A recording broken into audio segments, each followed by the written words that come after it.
నాన్న ప్రేమ వేరు, లేదంటే మనల్ని ఏదో ఆ సమయానికి ఉపయోగకరంగా ఉండేటట్టుగా ఉండే స్నేహితుల ప్రేమ వేరు. అమ్మ నాన్న ప్రేమ ఎట్లా ఉంటుందంటే, వాళ్ళు మనం ఎలా ఉన్నా కూడా వాళ్ళు ప్రేమిస్తారు. కొన్నిసార్లు మనము పొరపాట్లు చేస్తే మనం పాడైపోతామని తిట్టుతారు. వాళ్ళ ప్రేమ, నువ్వు మంచిగా ఉంటే నీకు చాలా తమ జీవితంలో ఉన్న సమస్తము పెడతారు. ఒకవేళ సరిగా లేకపోతే తల్లడిల్లిపోయి నువ్వు సరిగా లేకపోతే తిట్టడానికైనా కొట్టడానికైనా ఇష్టపడతారు.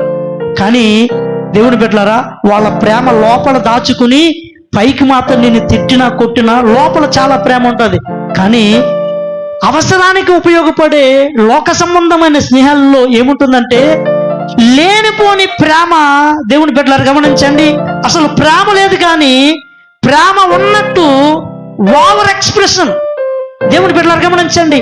ఇప్పుడు వాడు ఏం చేస్తాడు అనుకున్నారు, మనం ఏదన్నా తప్పు చేస్తామనుకో, పర్లేదురా ఏమైంది అని నిన్ను ఆ తప్పుకి వెళ్ళడానికి అవకాశం ఇస్తాడు, ఇంకా పురుగొల్పుతాడు. కానీ ఆ తప్పు చేస్తున్నప్పుడు వాడు గుండెల్లో ఏ బాధ ఉండదు. ఎందుకంటే వాడు నిజంగా ప్రేమించట్లేదు. ఈ ఓవర్ ఎక్స్ప్రెషన్ లో నిన్ను ప్రేమిస్తున్నట్టుగా వాడు ప్రేమ వ్యక్తపరుస్తున్నాడు, కానీ నిజమైన ప్రేమ కాదు. దేవుని బిడ్డలారా గమనించారు. కానీ తల్లిదండ్రుల ప్రేమ, నువ్వు పాడైపోతే నిన్ను శిక్షించడానికైనా ఇబ్బంది పెట్టడానికైనా దేవుని తిట్టడానికైనా ఇష్టపడుతుంది. నువ్వు పాడైపోతే తట్టుకోలేదు. దేవుని బిడ్డలారా, అలాగే దేవాతి దేవుడు కూడా నిన్ను పాడైపోవడం ఇష్టం లేదు కాబట్టి నిన్ను కొన్ని పరిస్థితులు గుండా నడిపిస్తాడు. నడిపించినప్పుడు దేవుడు నన్ను ప్రేమించట్లేదు అనుకోవద్దు.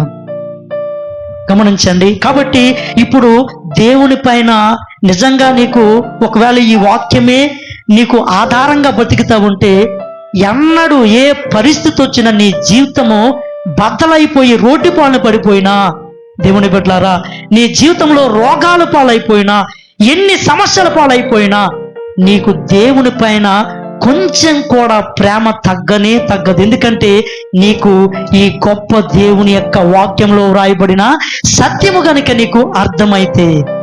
ఎందుకంటే ఆయన నిన్ను దిద్దడానికే, కానీ నీ మీద ఆయనకి ఏమాత్రము కూడా ఆయనకి ద్వేషం లేదు. తల్లిదండ్రుల ప్రేమ